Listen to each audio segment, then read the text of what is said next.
الحمد لله نحمده ونستعينه ونستغفره ونعوذ بالله من شرور أنفسنا ومن سيئات أعمالنا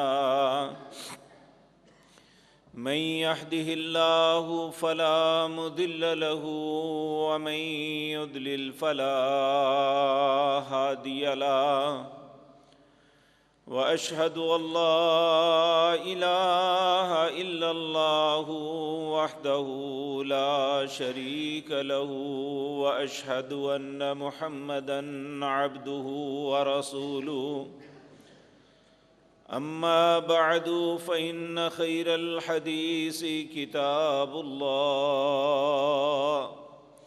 وخير الحدي حدي محمد صلى الله عليه وسلم وشر الأمور محدثاتها وكل محدثة بدعة وكل بدعة ضلالة وكل ضلالة في النار رب اشرح لي صدري ويسر لي أمري واحلل عقدة من لساني يفقهوا قولي اللهم انفعنا بما علمتنا وعلمنا ما ينفعنا وزدنا علما رب أوزعني أن أشكر نعمتك التي أنعمت علي وعلى والدي وأن أعمل صالحا ترضاه وأصلح لي في ذريتي إني تبت إليك وإني من المسلمين أعوذ بالله السميع العليم من الشيطان الرجيم بسم الله الرحمن الرحيم يا بني آدم لا يفتننكم الشيطان كما أخرج أبويكم من الجنة ينزع عنهما لباسهما ليريهما سوآتهما إنه يراكم هو وقبيله من حيث لا ترونهم إنا جعلنا الشياطين أولياء للذين لا يؤمنون وإذا فعلوا فاحشة قالوا وجدنا عليها آباءنا والله أمرنا بها قل إن الله لا يأمر بالفحشاء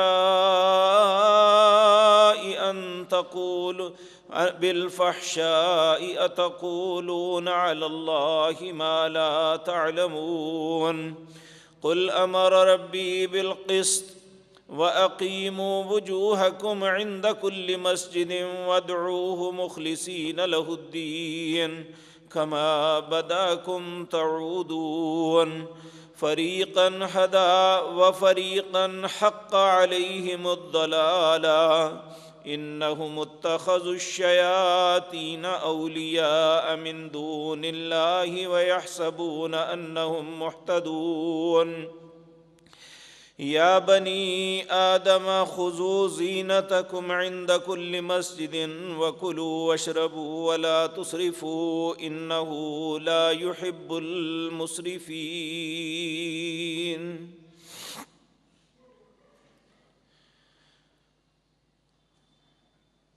حضرات محترم، اس کائنات کے اندر سب سے زیادہ رحم کرنے والی ذات اللہ رب العزت کی ہے۔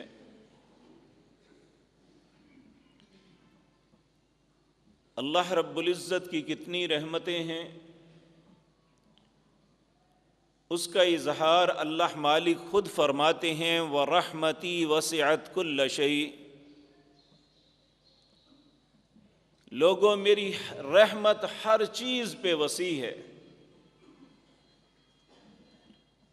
اس کائنات کے سب سے دانا اور عقل مند انسان جناب محمد الرسول اللہ صلی اللہ علیہ وسلم جب بھی اپنے رب کے حضور کوئی التجا کرنے کی کوشش فرماتے تو یہی کہتے یا ارحم الراحمین، اے رحم کرنے والوں میں سب سے زیادہ رحم کرنے والے اللہ، میں تیرے حضور یہ التجا پیش کرتا ہوں، یعنی آپ نے ہمیں یہ بات سکھلائی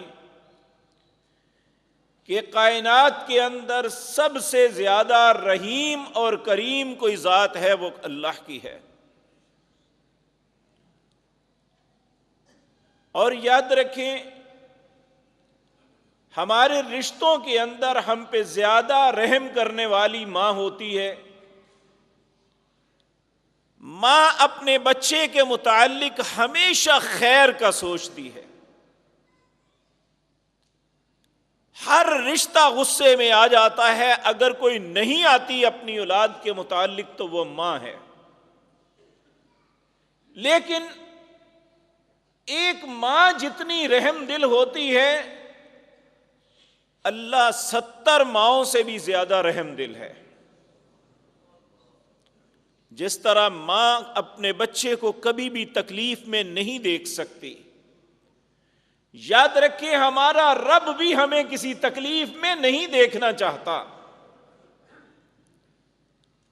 میں نے جو آیات آج آپ کے سامنے پڑھی ہیں، اس پہ تھوڑا سا ہم اگر غور کریں تو ہمیں احساس ہوگا کہ ہمارا رب ہم پہ کتنا رحم کرنے والا ہے،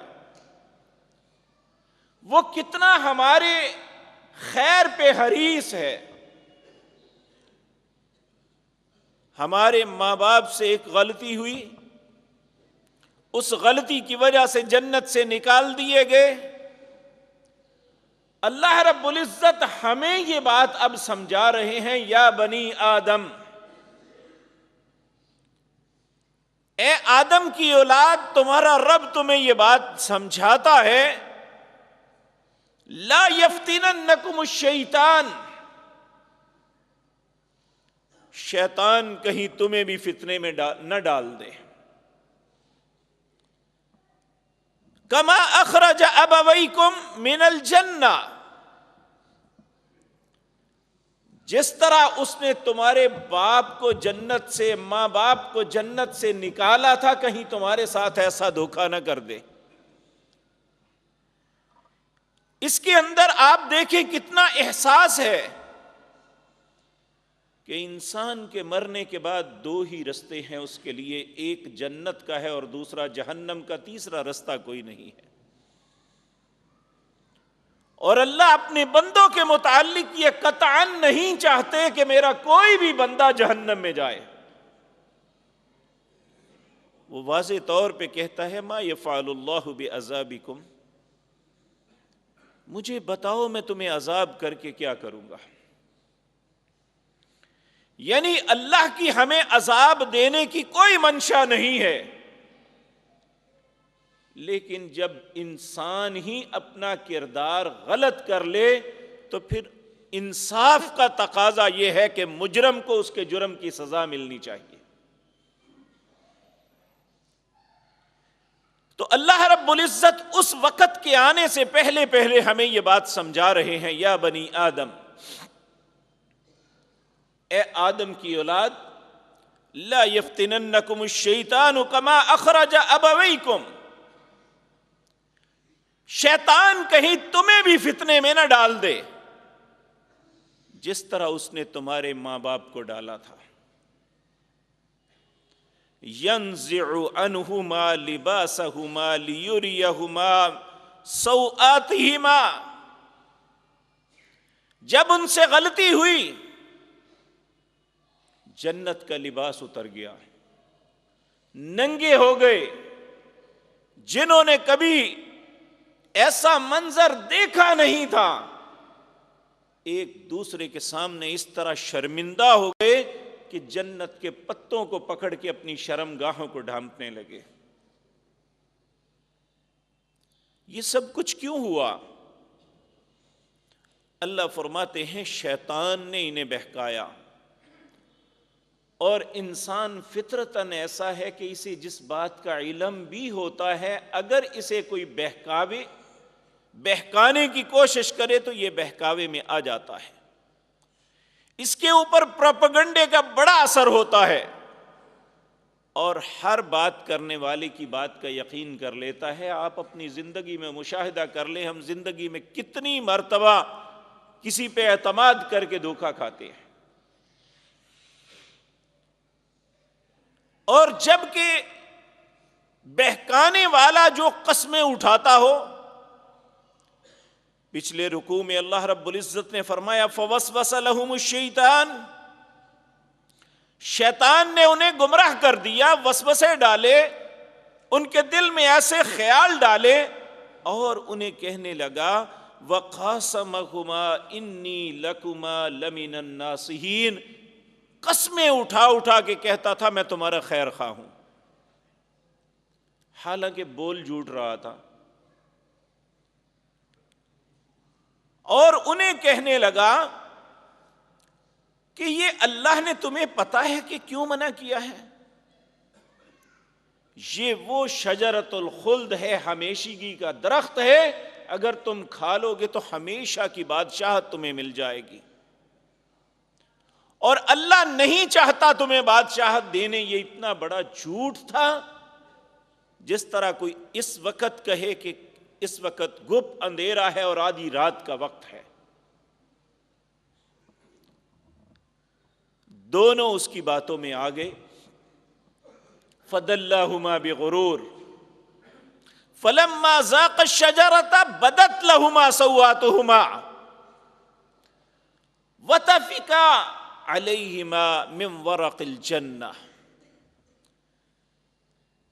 جب اس کے دھوکے میں آ گئے، اس درخت کو چکھ لیا، بدت لہما سوآتہما وطفقا یخصفان علیہما من ورق الجنہ،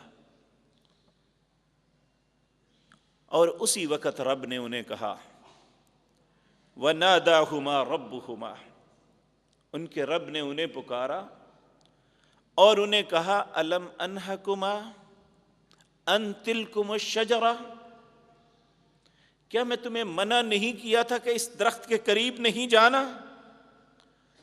وَأَقُلْ لَكُمَا إِنَّ الشَّيْطَانَ لَكُمَا عَدُوٌّ مُّبِينٌ، اور تمہارے رب نے تمہیں کہا تھا یہ تمہارا ظاہراً دشمن ہے، اس کی بات پہ کبھی یقین نہ کرنا۔ اب جب سارا کچھ ہو گیا تو آدم علیہ السلام کو اس وقت احساس ہوا کہ ہم بہت بڑی غلطی کر بیٹھے ہیں۔ تو ائمہ مفسرین لکھتے ہیں کہ آدم علیہ السلام ہر وقت روتے رہتے، اس وقت اللہ نے دنیا میں بھیج دیا، ہر وقت روتے رہتے تھے کہ میں نے کیا کر دیا۔ اب کون سا طریقہ ہے؟ یہ طریقہ بھی نہیں آتا تھا کہ میرا رب راضی کیسے ہوگا۔ تو اللہ رب العزت سورۃ بقرہ کے اندر فرماتے ہیں فَتَلَقَّى آدَمُ مِن رَبِّهِ کلمات، میں نے آدم کے دل میں القاء کیے وہ کلمات جن کے ساتھ وہ اپنے رب سے معافی مانگے۔ اور وہ کلمات کیا ہیں؟ سورۃ اعراف کے اندر اللہ رب العزت نے ذکر کیا ہے کہ انہوں نے کہا، قالا، کہنے لگے دونوں، ربنا، اے رب ہمارے، ظلمنا انفسنا، ہم نے اپنی جان پہ ظلم کیا ہے، وَإِن لَّمْ تَغْفِرْ لَنَا وَتَرْحَمْنَا لَنَكُونَنَّ مِنَ الْخَاسِرِينَ، اگر تو نے ہمیں معاف نہ کیا، ہم پہ رحم نہ کیا تو ہم خسارہ پانے والے ہو جائیں گے۔ تو میرے عزیز بھائیو، ان میں یہ بات سمجھ آتی ہے کہ شیطان کے کہا ماننے سے انسان خسارے میں جاتا ہے، اور انسان کو اگر فائدہ مل سکتا ہے تو وہ رحمان کے حکم کی اطاعت میں ہے۔ اور اللہ رب العزت جو ایک تجربہ پہلے ہو چکا تھا، ماں باپ کے ساتھ جو تجربہ ہو چکا تھا، انہیں شیطان نے بہکا دیا تھا، وہ اس کی باتوں میں آ گئے تھے۔ اب ہمیں اللہ رب العزت جو ہم سے پیار کرنے والے، ہم پہ رحم کرنے والے ہیں، ہمیں یہ بات سمجھا رہے ہیں، یا بنی آدم لا یفتننکم الشیطان کما اخرج ابویکم من الجنہ۔ اے آدم کی اولاد، یہ شیطان تمہیں بھی فتنے میں نہ ڈال دے جس طرح اس نے تمہارے ماں باپ کو جنت سے نکالا تھا۔ پہلی بات اس سے یہ معلوم ہوتی ہے انسان کا اصل مقام جنت میں ہے، اور اس کی تصدیق جناب محمد الرسول اللہ صلی اللہ علیہ وسلم نے ان کلمات کے ساتھ کی کہ اللہ مالک نے ہر انسان کے لیے ایک گھر جنت میں بنایا ہے، ایک جہنم میں بنایا ہے۔ اب انسان اپنے کردار کے ساتھ، اپنے عمل کے ساتھ، دونوں میں سے ایک گھر کھو دیتا ہے، ایک کو مستقل اپنے نام کروا لیتا ہے۔ جو شخص اللہ کے حکموں کی تعمیل کرتا ہے، اس کی جہنم کی الاٹمنٹ کینسل ہو جاتی ہے اور جنت کی پکی ہو جاتی ہے۔ اور جب یہ انسان اللہ کے حکموں کی نافرمانی کرتا ہے اور شیطان کے بہکاوے میں آ جاتا ہے، تو پھر اس کے لیے جنت کی الاٹمنٹ کینسل ہو جاتی ہے، جہنم کا پختہ ہو جاتا ہے معاملہ، العیاذ باللہ۔ تو اللہ رب العزت، اس وقت یہ اختیار ہمارے ہاتھ میں ہے، ہم دونوں میں سے کچھ بھی کر سکتے ہیں، لیکن جب یہ مہلت ختم ہو گئی جو ہمیں زندگی کی عطا ہوئی ہے، تو پھر اس کے بعد ہمارا اختیار ختم ہو جائے گا، پھر فیصلہ ہمارے عمل کے اوپر ہوگا کہ ہم نے کیا عمل کیا ہے۔ اور اس وقت اگر معذرت کی کوشش بھی کریں گے تو اللہ رب العزت فرماتے ہیں یوم لا ينفع الظالمین معذرتهم، اس دن ظالم انسان کی معذرت کو نہیں قبول کیا جائے گا۔ اور سورۃ تحریم کے اندر فرمایا یا ایھا الذین کفروا لا تعتذروا اليوم، اے وہ لوگو جو اللہ کے حکموں کا انکار کرتے رہے ہو، آج مت معذرت کرو۔ لا تعتذروا قد کفرتم بعد ایمانکم، ایک دوسرے مقام پہ فرمایا کہ ایمان لانے کے بعد پھر تم نے اللہ کے حکموں کا انکار کیا تھا۔ آج میں اور آپ اپنا جائزہ لیں اور دیکھیں ہماری زندگی کے کتنے معاملات ہیں جس میں ہم اللہ کی نافرمانی اور شیطان کے بہکاوے میں پوری طرح آئے ہوئے ہیں، اور ہم یہ سمجھ ہی نہیں رہے کہ جو رستہ ہم نے اختیار کیا ہوا ہے یہ ہمارے لیے خیر کا سبب نہیں بننے والا۔ میرے بھائیو، اللہ کو کوئی نقصان نہیں ہوگا، نہ کوئی فائدہ ہوگا، کیونکہ اس نے کہا اگر میری عبادت کرو گے تو یہ نہیں میں تم سے کوئی کھانا پینا چاہتا ہوں، بلکہ تمہیں کھانے کے لیے تو میں دے رہا ہوں، تمہاری عبادت سے میرا کوئی فائدہ نہیں۔ نبی کریم صلی اللہ علیہ وسلم نے حدیث قدسی، ایک لمبی حدیث ہے، اس کے اندر یہ ایک شک فرمائی کہ تم سارے انسان اکٹھے ہو جاؤ، جن انسان، اور دنیا میں جو سب سے اچھا انسان ہے اس کی طرح سارے بن جاؤ، اللہ کی بادشاہت میں ایک ذرہ برابر بھی اضافہ نہیں ہوگا۔ جو بھی تم کر رہے ہو اپنے لیے ہے، اگر سارے انسان اتنے برے ہو جائیں جتنا سب سے کوئی برا انسان ہے تو اللہ کی بادشاہت میں ذرہ برابر کمی نہیں ہو سکتی۔ تو اس کا مطلب یہ ہے کہ یہ نیکی یا برائی کا اثرات جو ہیں اللہ کی بادشاہت پہ نہیں پڑتے، بلکہ یہ ہم ہی خود انہیں بھگتنے والے ہیں۔ ہماری نیکی سے اللہ کو کوئی فائدہ نہیں، ہماری برائی سے اللہ کا نقصان نہیں، یہ فائدہ اور نقصان جو بھی ہونے والا ہے مجھے اور آپ کو ہے۔ تو اس لیے ہم کیوں ایسا رستہ اختیار کرتے ہیں جس کے ہر قدم پہ ہمارے لیے نقصان ہے؟ کیونکہ یہ بات یاد رکھیں، میں ایک بحیثیت انسان ممکن ہے کسی وقت اپنے مفاد کو مد نظر رکھتے ہوئے آپ کو مس گائیڈ کر دوں، لیکن اللہ کی ذات وہ ہے جن کی زبان مطہرہ سے جھوٹ نکل ہی نہیں سکتا، اور اللہ کی ذات کا اپنا کوئی مفاد نہیں ہے۔ ہم بے بس بے کس اور مجبور ہیں، ہمارے مفادات ہیں۔ ذرا میں اور آپ سوچیں، ہم اللہ کا کیا مفاد پورا کر سکتے ہیں؟ جبکہ جو کچھ ہمارے پاس ہے یا ہم سے بہتر لوگ ہیں، جو کچھ اللہ نے انہیں دیا ہوا ہے، کون دینے والا ہے؟ جو سب کو دینے والا ہے اس کا کیا مفاد ہو سکتا ہے؟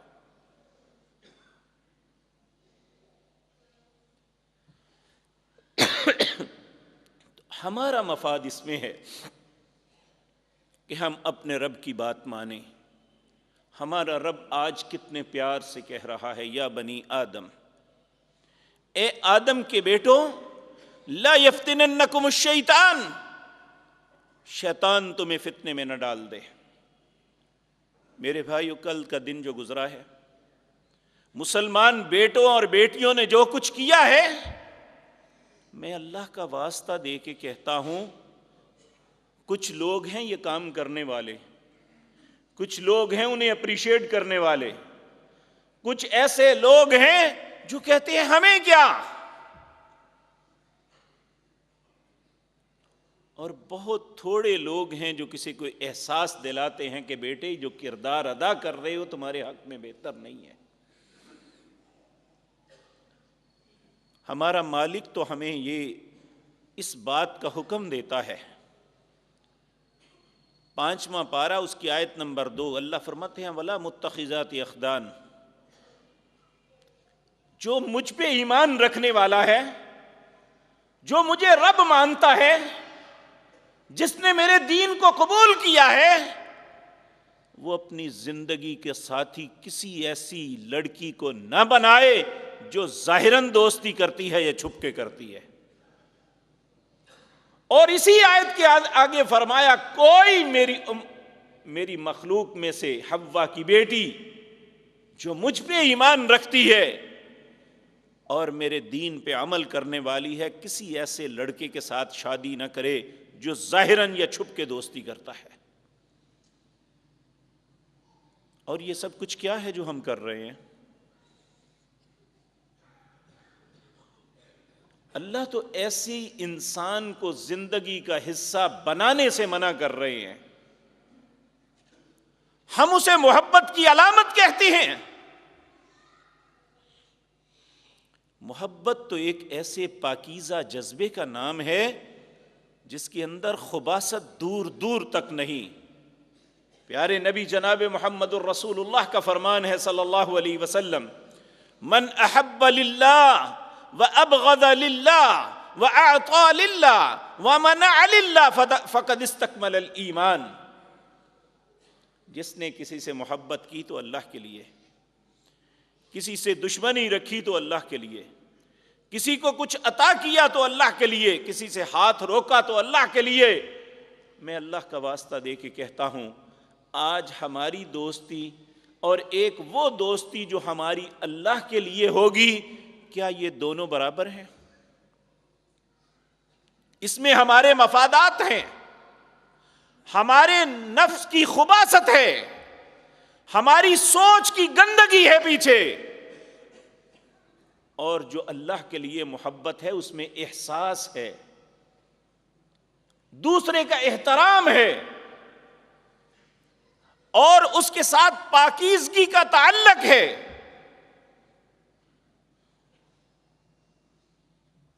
میرے عزیز بھائیو، ہماری لغت میں تو محبت معنی ہی غلیظ ہے۔ جبکہ اسلام کی لغت یہ ہے کہ جس مسلمان نے کسی مسلمان سے محبت کی اللہ کے لیے، کوئی اپنا مفاد نہیں ہے۔ نبی کریم صلی اللہ علیہ وسلم نے فرمایا ایک شخص جا رہا تھا اپنے کسی دوست کے پاس، رستے میں اللہ نے ایک فرشتے کو بھیجا، اس نے اسے سلام کیا، کہنے لگا کہاں کا ارادہ ہے؟ کہنے لگا فلاں بستی میں ایک میرا دوست ہے جس سے میرا تعلق اللہ کے لیے ہے، یعنی وہ ایک اچھا انسان ہے اس لیے میں نے اس سے دوستی کی۔ وہ کہنے لگا کیا اس کے ساتھ کوئی تیرا مفاد وابستہ ہے؟ کہنے لگا کوئی نہیں۔ یا تم نے اس سے کچھ لینا دینا ہے؟ کہنے لگا نہیں، کوئی وہ بھی نہیں ہے۔ کئی سوال اس نے کیا، شاید کوئی ایسا معاملہ تیرے ذہن میں ہو۔ کہنے لگا صرف اپنے رب کی رضا کے لیے جا رہا ہوں۔ تو وہ کہنے لگا پھر اے اللہ کے بندے سن لے، میں تیرے رب کا بھیجا ہوا ہوں، اس نے تیرے امتحان کے لیے مجھے بھیجا، اگر تو صرف اللہ کی رضا کے لیے اسے ملنے کے لیے جا رہا ہے تو پھر سن لے تیرا رب بھی تجھ سے محبت کرتا ہے۔ یہ وہ محبت ہے جس کے اندر صرف عنصر یہ ہے کہ یہ اچھا انسان ہے۔ تو یہاں محبت یہ ہے کہ میں نے اس کی عصمت دری کرنی ہے یا میں نے اس سے مفاد اٹھانا ہے۔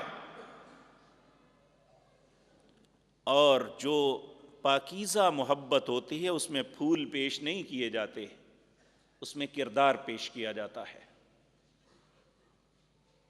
آج جس رستے کو ہم اختیار کیے ہوئے ہیں کتنا خوش ہوتے ہیں کہ ہمارے بیٹے کی اتنی دوستیاں ہیں۔ امام شافعی رحمۃ اللہ علیہ نے ایک ایسا کلمہ کہا ہے کہ انسان کانپ جاتا ہے۔ کہنے لگا جو کسی کی بیٹی کے ساتھ کھلواڑ کرتا ہے وہ حقیقتاً اپنی بہن اور بیٹی یا بیوی کے متعلق کمیٹی ڈال رہا ہے، جو کسی کے ساتھ کرے گا وہ اس کے ساتھ ہوگا۔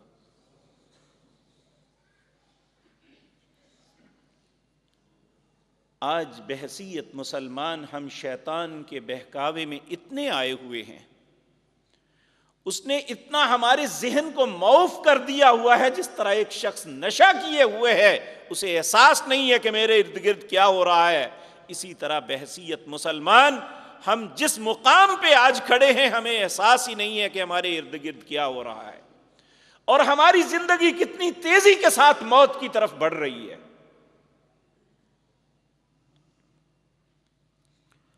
تو اللہ رب العزت فرماتے ہیں ایک دشمن ہوتا ہے جسے انسان دیکھ لیتا ہے، اور دیکھے ہوئے دشمن سے بچنا کوئی مشکل نہیں ہوتا، لیکن شیطان اور اس کی ذریت ایسا دشمن ہے جو وہ تو ہمیں دیکھتا ہے، ہم اسے نہیں دیکھ سکتے۔ تو اللہ رب العزت فرماتے ہیں انہو یراکم ہوا وقبیلہ من حیث لا ترونہم، وہ اور اس کا قبیلہ تو تمہیں دیکھتے ہیں لیکن تم انہیں نہیں دیکھ سکتے، اور وہ ہمیشہ دھوکے کا وعدہ کرتا ہے۔ سورۃ انفال کے اندر اللہ رب العزت فرماتے ہیں وَإِذْ زَيَّنَ لَهُمُ الشَّيْطَانُ أَعْمَالَهُمْ، شیطان انسان کے لیے برے اعمال کو مزین کرتا ہے، خوبصورت رنگ میں بنا کے پیش کرتا ہے۔ سورۃ حشر میں اللہ فرماتے ہیں کمثل الشیطان اذ قال للانسان اکفر، لوگوں شیطان کی مثال تمہیں سمجھاؤں، اللہ رب العزت مجھے اور آپ کو فرما رہے ہیں کمثل الشیطان، شیطان کی مثال یہ ہے اذ قال للانسان اکفر، یہ انسان کو کہتا ہے تو کفر کر، یعنی اللہ کے حکم کا انکار کر دے۔ فلما کفر، جب انسان یہ غلطی کر لیتا ہے، اب یہ اس کا ساتھ کبھی نہیں دیتا، فلما کفر قال انی بری، یہ کہتا ہے اب میرا تمہارا کوئی تعلق نہیں ہے، اس کا تعلق اتنا ہی انسان کے ساتھ ہے کہ اسے برائی پہ آمادہ کر کے برائی کروا کے بھاگ جاتا ہے. حتیٰ کہ میرے عزیز بھائیوں، یہ ہماری آخری سانس تک ہمارا پیچھا نہیں چھوڑتا. آپ نے فرمایا جب انسان کی موت کا وقت ہوتا ہے اور موت کی سختیوں کے اندر انسان انتہائی کرب میں مبتلا ہوتا ہے تو یہ پانی کا پیالہ لے کے سامنے کھڑا ہو جاتا ہے اور انسان سے کہتا ہے جب اسے انتہائی ضرورت ہے ایک گھونٹ پانی کی، یہ اسے کہتا ہے کفر کا کلمہ بول دے. اگر بدقسمتی سے کوئی انسان اس کی بات مان لیتا ہے تو یہ پانی گرا کے بھاگ جاتا ہے اور اس کی موت کفر کے کلمے کے اوپر آ جاتی ہے. نبی کریم صلی اللہ علیہ وسلم نے اس لیے فرمایا تھا کہ تم اللہ سے یہ دعا مانگتے رہا کرو، اللہم احسن عاقبتنا فی الامور کلہا، اے میرے اللہ میرے انجام کو بہت اچھا کر دے سارے معاملات میں، وَأَجِرْنَا مِنْ خِزْيِ الدُّنْيَا وَعَذَابِ الْآخِرَةِ، اے اللہ مجھے دنیا کی ذلت سے بھی بچانا اور آخرت کے عذابوں سے بھی محفوظ رکھنا. یہ ہر قدم قدم پہ جب انسان کو گمراہ کرتا ہے فَلَمَّا كَفَرَ قَالَ إِنِّي بَرِيءٌ، پھر آگے سے کہتا کیا ہے انی اخاف اللہ، میں اللہ سے ڈرتا ہوں، کیونکہ اللہ کا انتقام بڑا سخت ہے. پہلے اس نے دھوکہ انسان کو دیا، اب یہ دوسری دھوکے کی اور جھوٹی بات کر رہا ہے. اگر اس کے دل کے اندر اللہ کا خوف ہوتا تو یہ سب کچھ کرتا.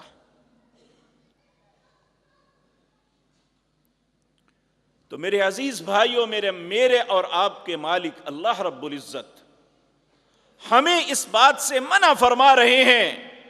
کہا اِنَّا جَعَلْنَا الشَّيَاطِينَ أَوْلِيَاءَ لِلَّذِينَ لَا يُؤْمِنُونَ، شیطان ہمیشہ ان کا دوست بنتا ہے جو ایمان کے معاملے میں پختہ نہیں ہوتے.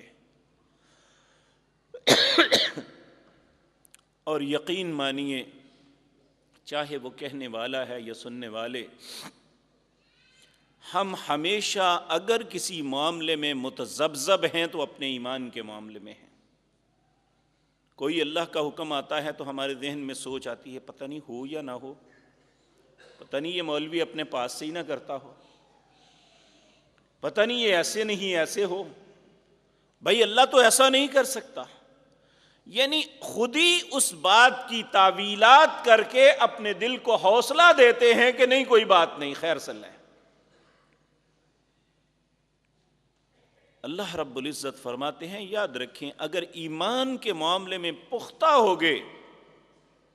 حضرت یوسف علیہ السلام کو جب بہکایا تھا نا زلیخا نے، تو اس وقت اللہ رب العزت نے فرمایا تھا لولا ان رأى برہان ربی، اگر تیرے رب کی برہان نہ آتی لنفذ عنہ السوء، یہ بھی اس بات میں مبتلا ہو جاتے، لیکن میں نے کیوں نہیں ہونے دیا، انہ من عبادنا المخلصین، یہ میرا بڑا ہی مخلص بندہ تھا. تو انسان اگر شیطان سے بچنا چاہتے ہیں تو اسے خالص اللہ کا بندہ بننا پڑے گا. اللہ رب العزت اسی بات کا اگلی آیات میں حکم دے رہے ہیں.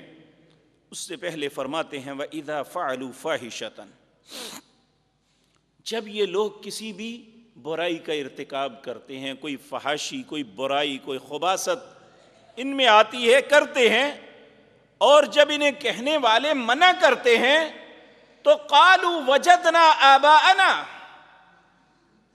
یہ کہتے ہیں ہمارے آباء و اجداد سارے اسی طرح کرتے آئے ہیں، تم کون سے آگے ہو نئی باتیں کرنے والے. انا وجدنا آباءنا واللہ امرنا بہا، اور جھوٹ اور بہتان لگاتے ہیں اللہ پہ، کہتے ہیں اللہ نے حکم یہی دیا ہوا ہے. میرے بھائیوں، اس بات کو اگر سمجھنا ہو تو آج اسلام کے نام پہ ایک اسکالر بن کے جاوید غامدی آتا ہے، اسے سن لیں، جس کی ساری زندگی کی سپیچ ہی لوگوں کو برائی کی طرف لے جانا ہے اور قرآن کے غلط معنی کرنے ہیں، اور یہ ساری باتیں انہی آیات کو ایسا انداز میں توڑ موڑ کے پیش کرتا ہے کہ اللہ نے تو کسی چیز کو حرام کیا ہی نہیں ہے، واللہ امرنا بہا، اللہ نے اسی طرح، یہ اس زمانے کے جاہلوں نے نہیں، آج بھی بے شمار لوگ جو بڑے اپنے آپ کو پڑھے لکھے کہتے ہیں یہی بات کہتے ہیں کہ اللہ کا حکم یہی ہے، جی تمہیں عقل نہیں ہے۔ قل ان اللہ لا یامر بالفحشاء، اے میرے نبی انہیں کہہ دو کہ تمہارا رب کبھی فحاشی کا حکم نہیں دے سکتا۔ قل ان اللہ لا یامر بالفحشاء اتقولون علی اللہ ما لا تعلمون، تم اللہ پہ وہ بہتان لگا رہے ہو جو تم جانتے ہی نہیں، کہہ کیا رہے ہو؟ قل امر ربی بالقسط، انہیں کہہ دیجئے تمہارا رب تمہیں انصاف کا حکم دیتا ہے۔ انصاف کیا ہے؟ کہ تم نے اپنے رب سے اسلام، ایمان اور دین کے نام پہ ایک ایگریمنٹ کیا ہے، اشہد اللہ الہ الا اللہ، کہ اس کائنات میں اللہ تیرے علاوہ میرا کوئی الہ نہیں، میں شہادت دیتا ہوں۔ وَأَشْهَدُ أَنَّ مُحَمَّدَ الرَّسُولُ اللَّهِ، اور میں اس بات کی بھی شہادت دیتا ہوں اس کائنات کے اندر اگر کوئی رہبر ہے تو صرف جناب محمد الرسول اللہ صلی اللہ علیہ وسلم۔ یہ ہمارا اور اللہ کا ایگریمنٹ ہے، یہی وہ بیعت ہے جو ہم نے کی ہوئی ہے، اور اگر کوئی انسان اس بیعت کو توڑ دیتا ہے تو وہ غدار ہے۔ قیامت کے دن اللہ اس کی دبر کے اندر غداری کا جھنڈا گاڑے گا اور پوری کائنات کے اندر دکھائے گا کہ یہ وہ شخص تھا جس نے میرے ساتھ بدعہدی کی تھی۔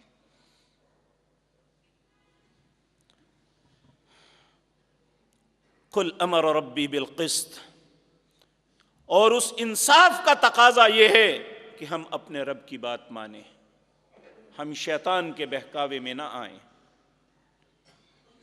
اللہ سے ہمیشہ پناہ طلب کریں۔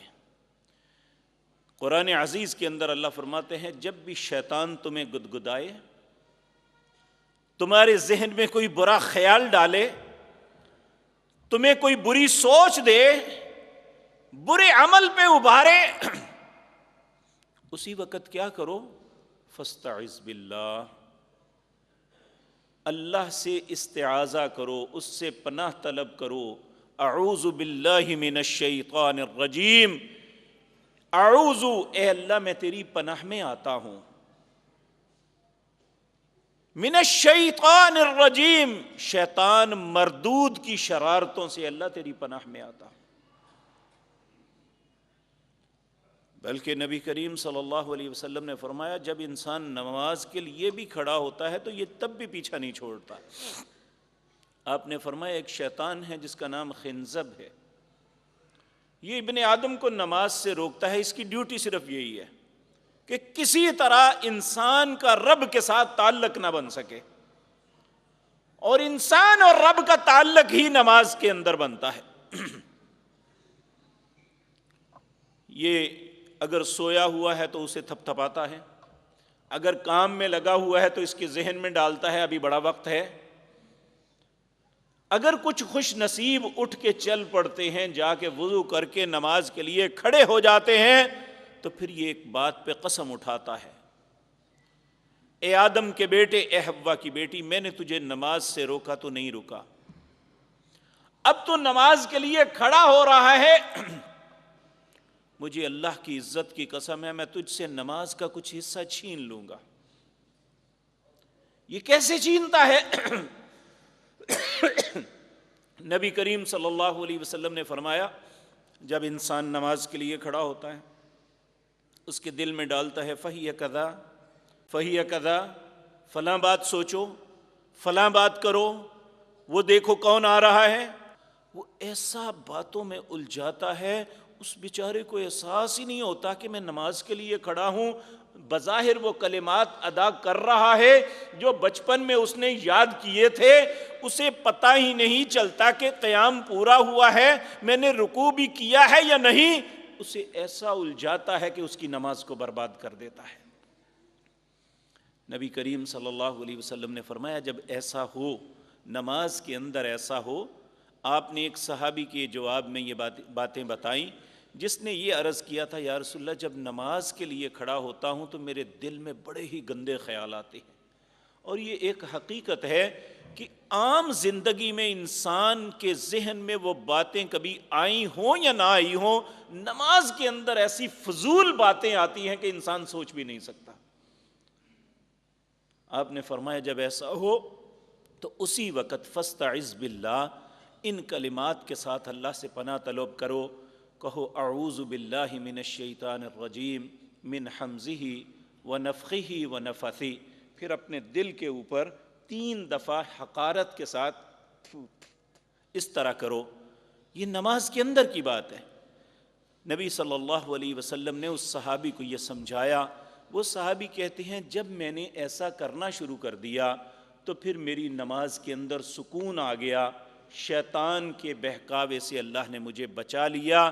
اب میں نماز جب پڑھتا ہوں، جب بھی مجھے ایسا ہوتا ہے میں اعوذ باللہ من الشیطان الرجیم من حمزہ ونفخہ ونفثہ کہتا ہوں تو میں پھونک لیتا ہوں تو اللہ مجھے اس شیطان سے محفوظ کر دیتے ہیں۔ تو یہ شیطان جو ہے یہ انسان کے ہر جگہ پیچھے لگا رہتا ہے، تو اللہ حکم دیتے ہیں امر ربی بالقسط، انصاف کا تمہارا رب حکم دیتا ہے۔ انصاف کیا ہے؟ وَأَقِيمُوا وُجُوهَكُمْ، اپنے چہرے کو اللہ کے سامنے متوجہ کر لو۔ کس طرح؟ اور تمہارا عقیدہ، تمہارا ایمان، تمہاری زبان، تمہارا کردار یہ ہونا چاہیے انی وجہت وجہی للذی فطر السماوات والارض حنیفا وما انا من المشرکین ان صلاتی ونسکی ومحیای ومماتی للہ رب العالمین لا شریک لہ وبذلک امرت وانا من المسلمین۔ میں نے اپنے چہرے کو متوجہ کیا اس ذات کے سامنے جس نے زمین و آسمان کو بنایا ہے، حنیفاً، میں صرف اس کی طرف متوجہ ہوں، میں کسی کی طرف نہیں دیکھتا۔ وما انا من المشرکین، میں مشرک نہیں ہوں کہ ادھر بھی دیکھوں ادھر بھی دیکھوں اور ادھر بھی دیکھوں۔ وما انا من المشرکین ان صلاتی، بے شک میری نماز، ونسکی، میری قربانی، ومحیای ومماتی، میرا جینا اور میرا مرنا، للہ رب العالمین، دونوں جہانوں کے رب کے لیے ہے۔ اگر میرا مرنا اور جینا دونوں جہانوں کے رب کے لیے ہے تو پھر میرے بھائیوں اس کے دشمن شیطان کی بات کو نہیں ماننا ہے۔ لا شریک لہ، میں اس کے ساتھ کبھی شرک نہیں کرتا۔ وبذالک امرت، مجھے اسی بات کا حکم دیا گیا ہے۔ وانا من المسلمین، اے اللہ میں تمہیں یقین دلاتا ہوں کہ میں تیرا فرما بردار ہوں۔ کیا ہم یہ بات کا یقین دلا سکتے ہیں؟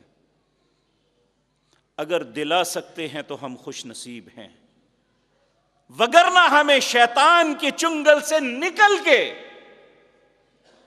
اس کی خباستوں سے دور ہو کے اپنے رب کی رحمت کے سایوں میں آنا ہے، تبھی دنیا اور آخرت کی عزت ہمارا مقدر بنے گی۔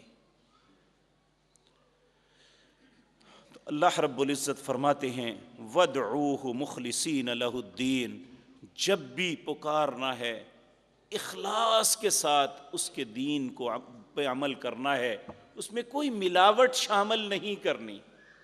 خالص چیز کیا ہوتی ہے؟ جس میں کوئی ملاوٹ نہ ہو، جو دین اس نے اپنے نبی محمد الرسول اللہ پہ نازل کیا ہے صرف اس کا نام دین ہے، مولوی پیر امام کی بات کا نام دین نہیں ہے۔ وَادْعُوهُ مُخْلِصِينَ لَهُ الدِّينَ، اگر شیطان سے بچنا چاہتے ہو، رحمان کے محبوب بننا چاہتے ہو، تو وَادْعُوا اللَّهَ مُخْلِصِينَ لَهُ الدِّينَ، پھر خالص اس کے دین پہ عمل کرنا ہے اور اسی کو پکارنا ہے، اسی کے سامنے التجائیں پیش کرنی ہے، اسی کو اپنا حاجت روا اور مشکل کشا سمجھنا ہے۔ اور یہ سب کچھ کیوں کرنا ہے؟ اللہ فرماتے ہیں کما بدأکم، جب تم کچھ نہیں تھے تو میں نے تمہیں ایجاد کیا، بنایا،